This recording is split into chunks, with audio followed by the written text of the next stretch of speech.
Assalamualaikum warahmatullahi wabarakatuh. Saudara seiman yang dimuliakan Allah. Allah Subhanahu wa taala berfirman di dalam surat Al-Fatir ayat 23 yang berbunyi A'udzubillahi minasyaitonir rajim. Tsumma awrasnal kitabal ladzina istafaina min ibadina faminhum zalimun li nafsihi wa minhum muqtasid wa minhum sabiqum bil khairati biiznillah. Al-ayah. Allah Subhanahu wa taala berfirman, kemudian akan kami wariskan dan telah kami berikan sebuah kitab dan kami pilih di antara hamba-hamba kami. Ada 3 golongan kata Allah. Faminhum zalimul linafsih.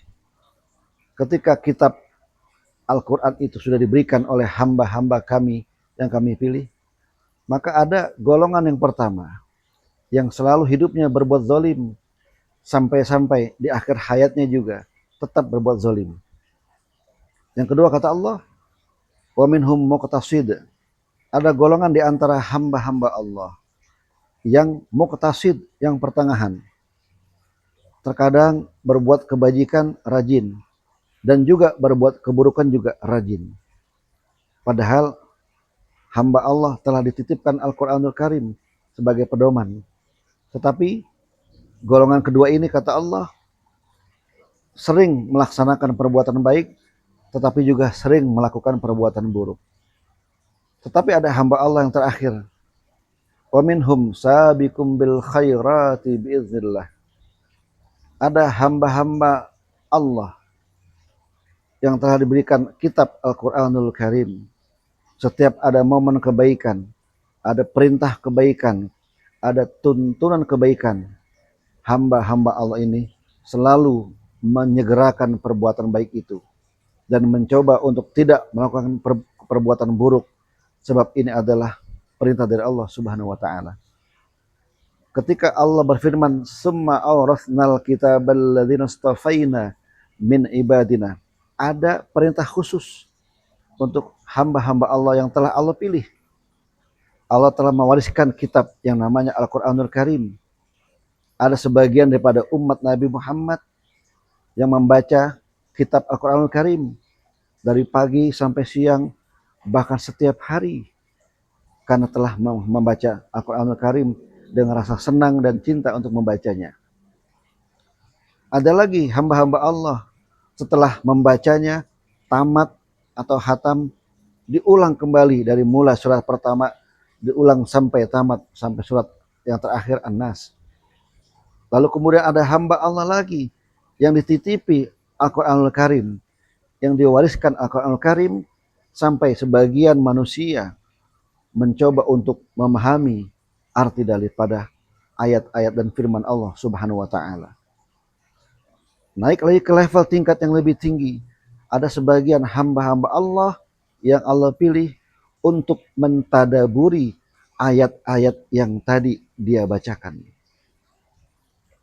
Maka sebagian para ulama memberikan ilustrasi dan berpendapat, apabila seorang hamba membaca Quranul Karim, ayat-ayat Allah yang dia baca, ayat-ayat Allah yang dia pilih suratnya, sesungguhnya hamba itu telah berbincang-bincang kepada Allah Subhanahu wa taala. Bukankah ini suatu kekhususan spesial bagi hamba-hamba Allah yang menyempatkan untuk membaca Al-Qur'anul Karim? Sementara sebagian golongan lagi ketika menerima Al-Qur'anul Karim, pedoman kitab yang diwariskan oleh Allah kepada Rasulullah dan untuk diberikan kepada umatnya, ada sebagian manusia yang selalu berbuat zalim, tidak mau mengikuti tuntunan pedoman dari Allah dan mengikuti tuntunan daripada baginda Nabi Muhammad SAW. Yang pertama golongan itu disebut oleh Al-Quran, faminhum zalimul linafsih.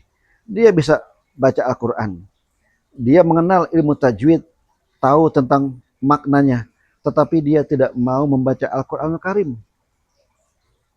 Allah telah menggambarkan, mengilustrasikan dengan nyata, faminhum zalimul li nafsi, sampai Al-Quran telah diterimanya tetapi tidak mau membacanya, tidak mau mentadaburinya, tidak mau menyimak artinya, bahkan tidak mau mengamalkannya. Mereka itu termasuk sebagian manusia, golongan orang-orang yang menzalimi dirinya sendiri. Saudara seiman yang dimuliakan Allah Subhanahu wa taala. Yang kedua, kata Allah, ada hamba-hamba Allah yang telah menerima kitab, tahu artinya, tahu hukumnya, tahu arah tujuannya ketika dia mengetahui ayat-ayat Allah, mengetahui firman Allah kemana arahnya, dan dia mengikutinya. Tetapi sayangnya dia juga melakukan perbuatan-perbuatan buruk. Maka golongan ini adalah manusia, faminhum muqtasid, golongan yang pertengahan. Berbuat kebajikan rajin, juga berbuat keburukan juga rajin. Maka Allah gambarkan dalam ayat ke-23 surat Al-Fatir bahwa orang yang semacam ini digolongkan oleh Allah faminhum muqtasid. Orang itu tengah-tengah, seimbang antara kebaikannya dengan keburukannya, itu seimbang. Maka Allah berikan satu istilah, faminhum muqtasid, hamba-hamba Allah dalam golongan pertengahan.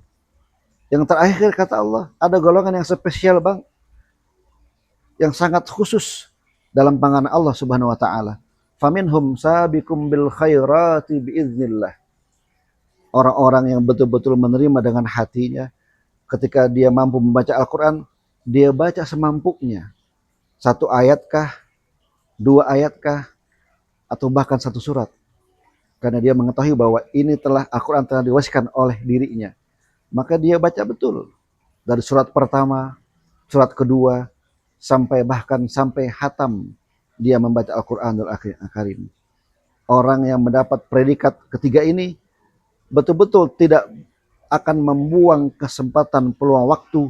Ketika ada peluang kebaikan, langsung dia kerjakan tanpa menunggu-nunggu atau menunda-nunda waktu yang diberikan dalam kehidupannya.